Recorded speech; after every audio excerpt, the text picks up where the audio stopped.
Thiruvananthapuram Attingal Avanavanchery point മുക്ക് ജംഗ്ഷനിലാണ് നാടിനെ ഞെട്ടിച്ച സംഭവമുണ്ടായത്.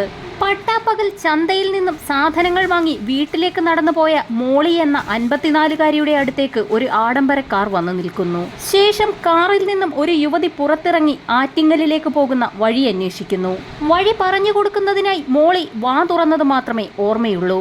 പെട്ടെന്ന് എന്തോ വന്ന് മുഖത്തേക്ക് പതിച്ചു. മുൻപിലുള്ളതൊന്നും കാണാൻ കഴിയാത്ത അവസ്ഥ.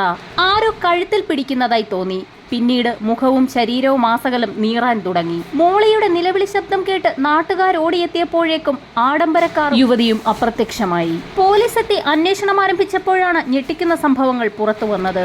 മയ്യനാട് ധവളക്കുഴി സുനാമി ഫ്ളാറ്റിൽ വാടകയ്ക്ക് താമസിക്കുന്ന ലക്ഷ്മി 26, അതേ ഫ്ളാറ്റിലെ മറ്റൊരു താമസക്കാരൻ സാലു 26 എന്നിവരാണ് ആഡംബരക്കാറിലെത്തിയത്. മോളിയുടെ അടുത്ത് കാർ നിർത്തിയ ശേഷം പുറത്തിറങ്ങിയ ലക്ഷ്മി ആറ്റിങ്ങലിലേക്ക് പോകുന്ന വഴി അന്വേഷിക്കുകയും ഇതിനിടെ കയ്യിൽ കരുതിയിരുന്ന മുളകുപൊടി മോളിയുടെ കണ്ണിലേക്ക് എറിഞ്ഞ് മാല പൊട്ടിക്കാൻ ശ്രമം നടത്തുകയും ചെയ്തു. എന്നാൽ മോളിയുടെ കണ്ണിലേക്ക് മുളകുപൊടി വാരി വിതറുന്നതിനിടയിൽ ലക്ഷ്മിയുടെ കണ്ണിലും മുളകുപൊടി വീണു.